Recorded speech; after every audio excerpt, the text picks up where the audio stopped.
apa. Setelah itu dari bahasa kita juga tahu bagaimana untuk laporan tentang kesehatan pasien, karena kita juga nanti bakal mengukur apa namanya, kita juga vital check, ada vital check setiap hari, 1 hari itu 2 kali. Ini Dek Danang, kalau oke, baik. Maaf ya, saya potong. Iya. Ya, kalau bahasa memang bekal utama ya untuk ke Jepang ya, istilahnya bekerja di luar negeri. Saya diceritakan aktivitas Anda sebagai care worker ya, sebagai care worker. Sebenarnya saya mau rubah mindset orang tua dan anak. Selama ini keperawatan yang dikirim ke Jepang sebagai care worker itu adalah pembantu. Nah, gitu. Jadi pasti akan tertawa ya ketika mendengar seperti itu. Underestimate sekali ya mereka pemahamannya. Makanya saya ingin diceritakan dari Dek Danang atau Dek Nurul seperti apa sih kita bekerjanya selama ini. Kalau saya menjelaskan ke ke orang tua sama anak-anak itu bahwa di sana mengedukasi pasien ya, tidak semata-mata kalau mau kencing menceboi dan lain sebagainya, seperti itu tidak ya. Jadi tidak juga seperti itu ya. Boleh diceritakan ya. Ya, untuk pekerjaan yang dilakukan itu yang paling sering kita lakukan itu vital check itu, Bu.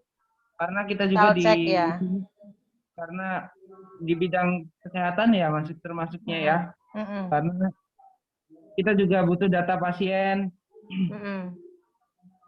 Setelah itu bukan dibilang kita sebagai pembantu ya, karena gimana ya jelasinnya ya, saya juga susah bilangnya. Yang dialami Dek Danang aja, jangan bingung. Jadi dengan pasien seperti apa, yang dilakukan seperti apa, kemudian sistem kerjanya seperti apa, Anda di klinik bagaimana, seperti itu aja.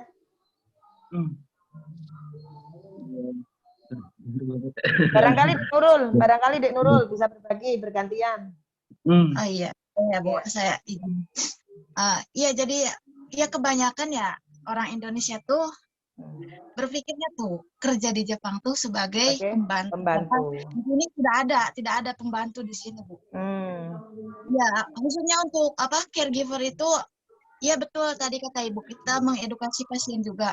Seperti kan kalau lansia itu kan udah kayak tenaganya tuh udah kurang banget kan dari anak-anak muda dari kita ya.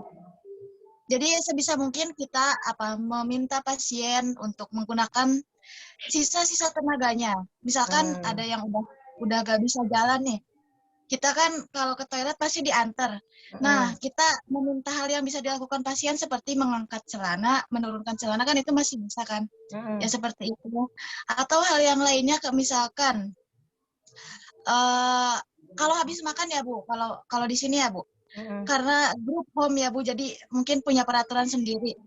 Kalau habis makan tuh yang alat makan yang udah dicuci tuh minta dilapin sama lansia, biar tenaganya tuh masih bisa dipakai gitu Bu. Yang mengerjakan si lansianya tadi ya. Cuma mengedukasi ya mengawasi seperti itu. Terus untuk kayak pasien yang udah udah pikun, kan itu pasti yang di sini ya Bu, pengalaman saya Bu yang sekarang, itu tuh setiap 10 detik sekali nanya terus hal yang sama.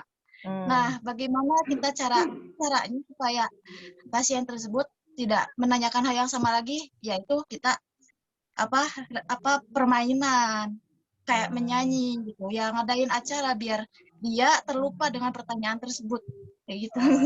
Ya. Artinya di sana bekerja sangat asik. Asik banget. Asik banget. Ya, apalagi kalau banknya udah lancar. Ya, baik. Itu dari sisi ini ya, sisi yang dikerjakan.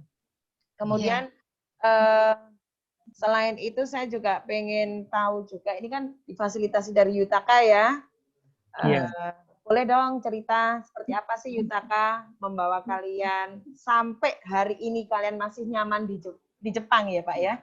Di Jepang. Karena terus terang aja deh, kalau boleh saya cerita, pernah Bu Iva juga dari angkatan kedua itu yang kami berangkatkan ke luar negeri, tapi sampai di sana tidak terurus, terbengkalai, akhirnya kembali ke Indonesia gitu. Sehingga kami saat ini sangat hati-hati sekali menerima rekanan kerja yang namanya mau menyalurkan ke luar negeri. Nah, boleh dong diceritakan Yutaka ini seperti apa?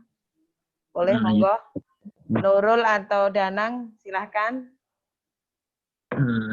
Jadi gini Bu, kita kan sebagai orang luar nih kan nggak mengerti sama sekali kan tentang budaya Jepang atau gimana. Ya. Kami dari awal di LPK Yutaka itu dibekali dengan bahasa tentang budaya Jepang juga, sedangkan kami juga tentang keperawatan sebetulnya kami tidak tahu tentang perawatan lansia tuh kan Bu. Nah di Yutaka ada fasilitas untuk gimana sih nantinya pekerjaan perawat itu seperti apa gitu, ada katanya gitu. Kemudian terus tadi kan Ibu problemnya itu kan ketakutannya untuk sudah tiba di Jepang. Nah salah tentang apa syarat-syarat atau gimana gitu kan Bu. Iya. Nah gitu. Nah di Yutaka sudah bekerja sama dengan pihak Jepang yang namanya Comolungma Bu. Jadi sesampainya di sini, nah kita juga bukan ex magang juga, jadi selama di sini pun kita ada pantauan juga, ada pembimbingan juga gitu Bu. Oke. Terus apa deh namanya dari Yutaka biaya? Dari biaya, segi biaya gimana? Biasanya yang membuat kendor lagi itu orang tua dan anak itu biaya. Coba bisa diceritakan. Biaya, kalau angkatan saya dulu, untuk proses belajarnya itu kan setiap angkatan kalau di Yutaka tuh Bu, masalah biaya kan beda-beda. Itu kan Pak Dibu. Itu untuk biaya pendidikannya. Nah, seterusnya untuk biaya seperti visa, tiket pesawat itu kan dari pihak Yutaka pun memfasilitasi dengan bisa potong gaji di Jepang gitu. Gajinya berapa emang? Gajinya berapa? Gajinya? Iya. Bersihnya. Bersih atau kotornya Bu? Wah, bersih atau kotor Bu? Ya. Ya, kalau kotor berapa? Kalau kotor berapa? Kotor ya sekitaran 23-an, ya 23-an gitulah Bu. 23 juta ya? Iya. Terus bersihnya? Bersihnya bisa dapat ya 14-15, tergantung penukaran juga sih. 14-15, oke. Dari 23 sampai menjadi 14, itu kepotong apa saja? Nah, kepotong tuh apa maaf Bu, apa tempat tinggal? Tempat tinggal. Apa tuh itu tempat tinggal? Boleh dong saya belajar sedikit-sedikit bahasa Jepang. Oke. Apa tuh? Boleh. Ya, terus apa lagi? Kayak nengking tuh asuransi. Asuransi ya? Asuransi pensiun Bu. Oke. Iya, Nah, terus kemudian pajak kerja. Pajak tempat kita tinggal gitu ada juga. Terus kemudian pajak penghasilan juga ada. Ya, oke. Itu juga kadang-kadang dari klinik juga ada bonus tersendiri gitu. Oke. Tapi bonus kan tidak setiap hari ya. Kalau bonusnya. Oke. Terus itu apa namanya? Makan, Dek. Biaya makan, Dek. Seperti apa? Sama kah? Seperti di Indonesia? Ya, kalau lingkungan saya ya sama aja sih, cuman untuk kami berdua kan satu apa tuh gini Bu, jadi tempat tinggal, kita beli sayur ya masak sendiri gitu. Jadi kira-kira biaya yang kita perlukan, karena saya sama Dwi tinggalnya satu tempat, itu biaya yang diperlukan 1 bulan sekitar Iya, 2 juta sampai 3 juta itu udah 1 bulan itu udah untuk bertiga. Oh, 2 juta sampai 3 juta untuk bertiga, biaya Selama makan 1 bulan. selama Biaya 1 makan. bulan. Ya murah, itu sangat murah sekali itu. Murah. Kalau di Iya. Hokkaido untuk biaya juga termasuk murah, Bu. Kalau di tempatnya Mbak Ayu ini ya lumayan Biaya hidupnya. Oke. Ini biaya makan masih apa sudah termasuk kepotong dari 23 juta tadi atau sendiri? Sendiri, Bu. Jadi angka 14 15 tadi masih kepotong untuk biaya makan. Iya. Artinya biaya makan sekian itu tadi sudah kebutuhan hidup sehari-hari juga ya. Mungkin beli yang lain-lainnya keperluan-keperluan dia itu ya. Iya. Oke. Sebenarnya simpel deh yang ditanyakan para orang tua. Sampai sana dijamin ada tempat kerjanya, terus terjamin gajinya, ya kan? Tempat tinggalnya, dan benar-benar apa yang menjadi tujuan utamanya itu terwujud gitu loh. Nah, yang dipertanyakan kita selama ini itu kalau kami belum melihat atau belum bisa komunikasi langsung seperti ini, menerawang ya, menerawang seperti apa kayak gitu. Kalau memang ini adik sudah berapa tahun di sana? Dek Danang sama Dek Nurul dan yang satunya ini. Kalau saya berdua, saya sama Dwi di sini itu baru sekitar 3 bulan, Bu. Baru 3 bulan? 5 Ya, bulanan. sama. 3 bulan, 4 bulanan, Bu. Oh, nyaman? Mbak Ayu. Nyaman? 11.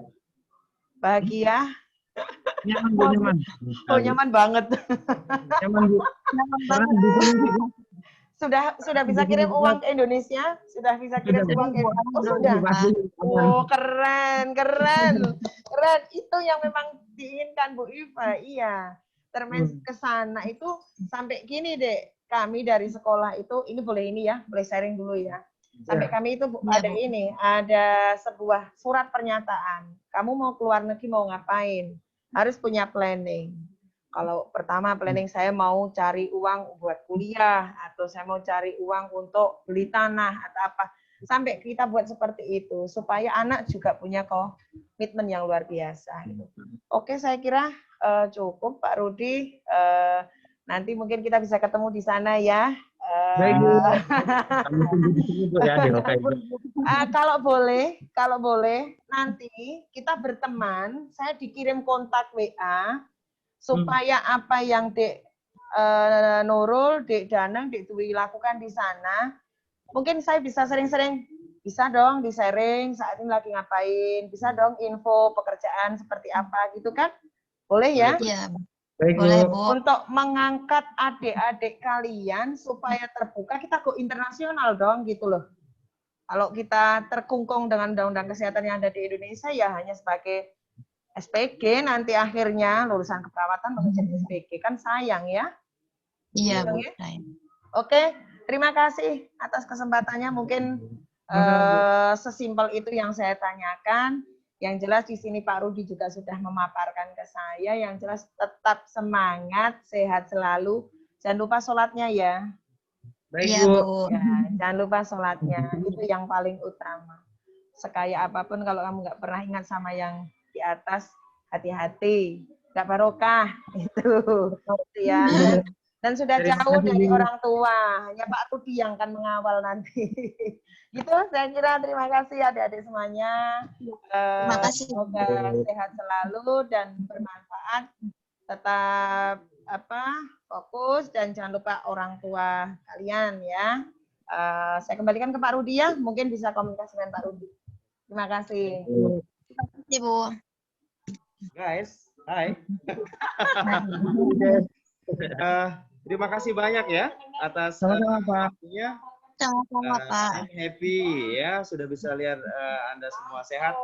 Apalagi Dwi sama Danang kayaknya tambah putih ya. Iya. Oke, Ya, efek kamera, Pak, efek kamera. Oke ya, hati-hati ya. Ayu, terima kasih habis kerja malam ya sudah menyempatkan waktu. Danang juga pas waktu istirahat minta maaf kepotong ya. Thank you semuanya atas bantuannya. Sampai ketemu Iya, ya. Pak. Ya, assalamualaikum. Waalaikumsalam. Jam berapa?